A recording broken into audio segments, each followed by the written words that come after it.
You used to live in a city, clean, organized, sterile like a doctor's waiting room, but that never called your name. It had all of the structure of a utopia, but none of the soul. The food they gave you was closer to a transaction than out of love. They taught you just enough to follow instructions, watched you with smiles that never reached their eyes. You were cared for, but never loved. Just another moving part in a machine that ran too quiet to be considered alive. Sounds dark? Cause it is. And even worse, your sister died and nothing was quiet after that. You were shot. You don't even remember how. The memory isn't even really a memory. It's a bruise. Her crying, pain crawling underneath your skin, everything fading like the last 5 seconds before a dream disappears. And when you woke up, it was in a room that smelled like bleach and metal and the end of something. You looked down and it hit you all at once. You weren't in your body. You were in hers. You try to speak and your words are smaller, softer, familiar, like a voice you hadn't heard in forever, but still knew by heart. You were definitely in your sister's body. And nobody had the decency to ask if you were okay with that. They just said, here, and put your brain meat in her. They called it salvation, a miracle. You're lucky, they said, as if waking up inside the girl you lost was some kind of blessing. How can you mourn the woman you're currently inside of? They treated you like her, called you by her name, and the worst part, you were too stunned to correct them. They took the brother you wore and left behind a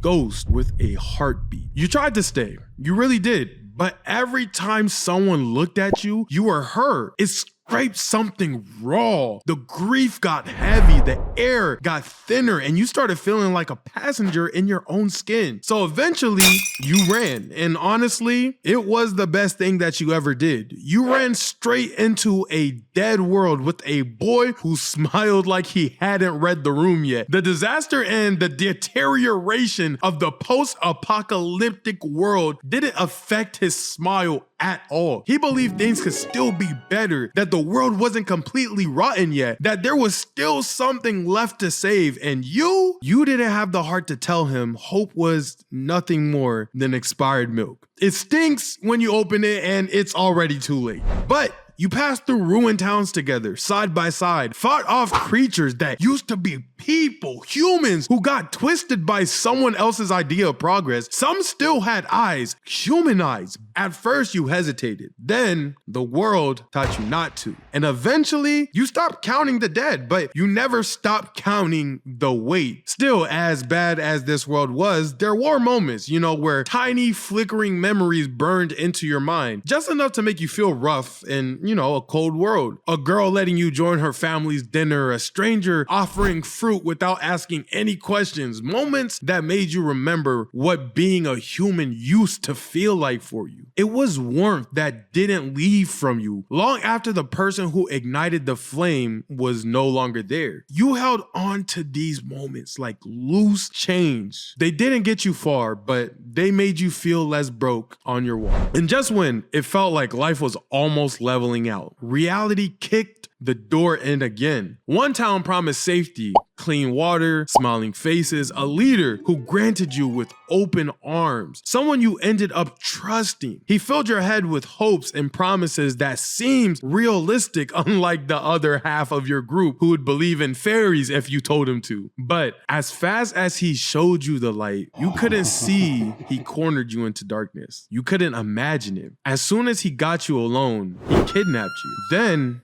he touched you like your body was on a loan, like it wasn't really yours to begin with, as if you were still just a vessel for someone else's story. You left before you snapped, barely, but the worst already happened. And as you run away, too scared to tell the tale to your companion, another town shows itself, and within it was a hospital. They called it healing, but the halls reeked of blood and denial. They were cutting people open and calling it science, stealing from the dying to keep the rich ticking. You found someone experimenting on a body like yours. You raised the gun, your hand didn't shake, and still you held on to the scraps of good inside of you instead of permanently ending a life. A sunrise approached not too long after that, and finally that boy again. He asked if you were okay. You didn't always answer, but God, it helped to just be asked. And in your moments of discomfort, sometimes she came back to you, your sister. Not physically, but in memory, her face, her voice, her promise to protect you no matter what. You wonder if she'd still say that now. If she knew what you had to become just to survive in this world with her body. And even if she was okay with that, would she be okay with the facility that had younger kids who smiled like the world hadn't touched them yet? You admired that, admired the bravery, but also you hated that you knew what was coming for them. Because in this world, curiosity doesn't just kill the cat. It kills everybody. You saw it firsthand. One child bled and was taken away. Another just vanished. One found a locked lab and came back. Different,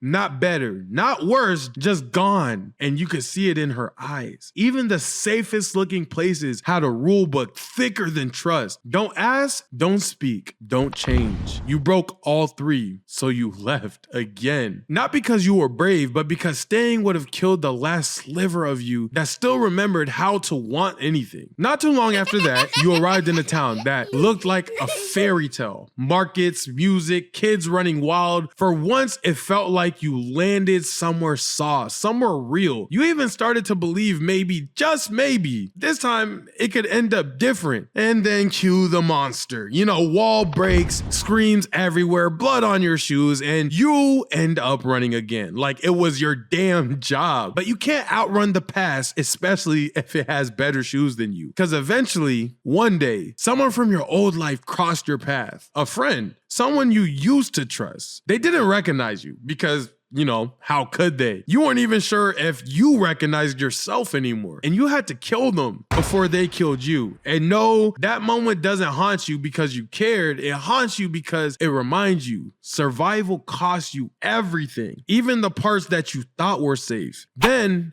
you found it. The origin point, the center of the rot, screens, files, experiments, truths nobody was supposed to know. Your sister's death planned, your body swap deliberate. You weren't saved, you were selected. A lab rat wrapped in tragedy. Her name, her laugh, her memories all mixed into your own like ghosts crowding inside of a single mirror. Some nights you swear she's still there. Other nights you're scared she's gone and you're all that's left. However, you kept walking. The reckless boy who was still beside you, he still believed in hope. A reckless part of you started to believe in him. You had your moments, good moments, a child calling you strong, a stranger offering silence without suspicion, real food, stars that didn't judge you, wind that touched your skin without asking who it belonged to. But let's be real, beauty doesn't equal safety. It just makes the fall more painful. You don't hate this world, not at all. You hate what it turned you into though. You hate how it made survival synonymous with sacrifice, how it kept demanding pieces of you, smiling the whole time and calling it growth. It took your voice, your name, your sister, your body, and in return, it gave you a path paved in ghost and guilt. If peace ever comes, it won't be handed to you. You'll have to steal it, claw it out of the dirt with a body you didn't choose and a heart that's half ash. And with all that clouding your mind, you remember one thing, how much you didn't want this life, didn't ask for this grief, but here you are. And the worst part, and somehow in the middle of all this rubble, in this world that's torn to pieces, even if you were to unbury all its hidden secrets, all you'd find is a crooked picture.